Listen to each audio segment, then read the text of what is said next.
Welcome to English Through History. If you enjoy the content, please subscribe or leave us a review. It helps us to create more content and is appreciated by our small team here. The Armenian Genocide of 1915, also known as the Armenian Holocaust, was a systematic mass extermination and expulsion of 1.5 million ethnic Armenians carried out by the Ottoman Empire during World War I. This event is considered one of the first modern genocides due to its organized nature and its intentionality behind it. In today's episode, we will be looking at an overview of the historical context, key events, and the aftermath of this tragic event.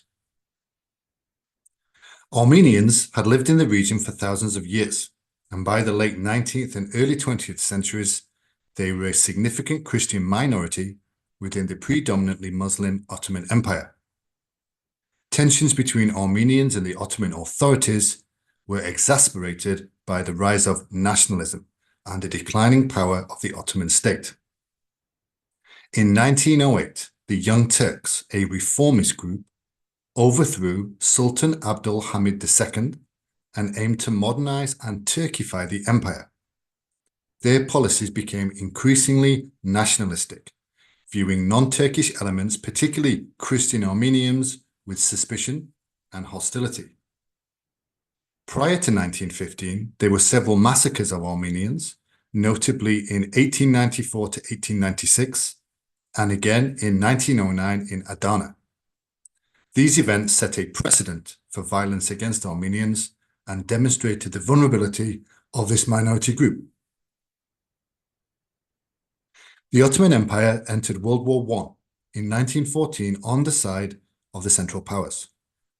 The government used the war as a pretext to address the so-called Armenian question, the presence of a Christian minority within a Muslim-majority empire that was increasingly seen as a fifth column sympathetic to Russia, who were the Ottomans' enemy.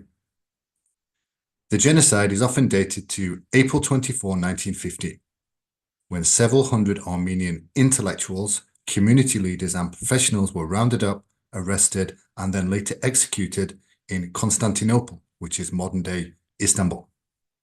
This decapitated the Armenian leadership and was a prelude to wider atrocities. Following the arrests, the Ottoman authorities began mass deportations of Armenians from eastern Anatolia, and the Armenians were forced to march to the Syrian desert without adequate food or water. During these death marches, many were killed by Ottoman soldiers, Kurdish militias, or simply succumbed to starvation and disease. In addition to the death marches, there were widespread massacres. Men were often separated from their families and executed, while women and children were subjected to abduction, rape, and forced conversion. Mass killings occurred in modern-day Syria, which became a death camp for many deported Armenians. By the end of World War I and the collapse of the Ottoman Empire, an estimated 1.5 million Armenians had been killed. Survivors scattered across the globe, forming a significant Armenian diaspora in countries such as the United States, France, Lebanon, and Russia.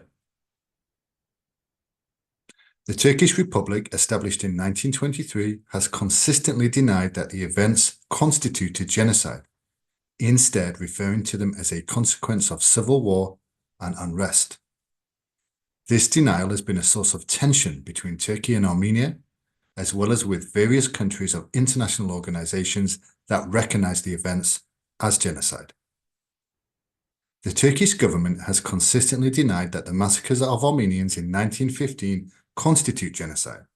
Turkey's official stance is that the deaths were a result of an inter-ethnic strife, wartime relocation, and disease, rather than a coordinated effort to exterminate the Armenian people.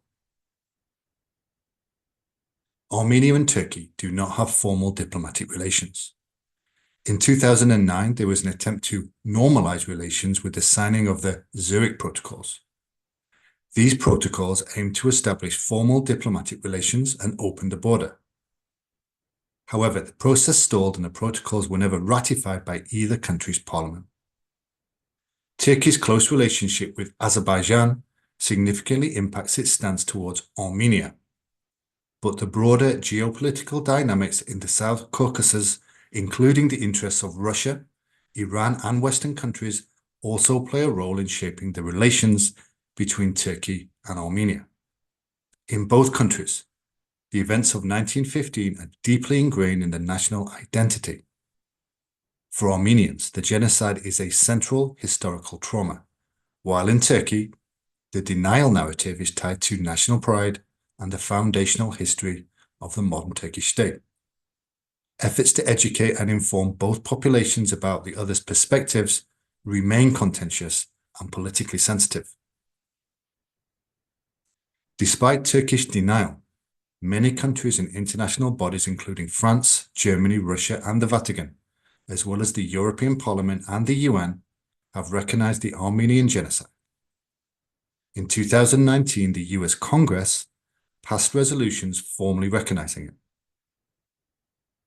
The Armenian Genocide has had a profound impact on international law, contributing to the development of the concept of genocide as defined by Raphael Lemkin in the 1940s and subsequently enshrined in the UN Genocide Convention of 1948.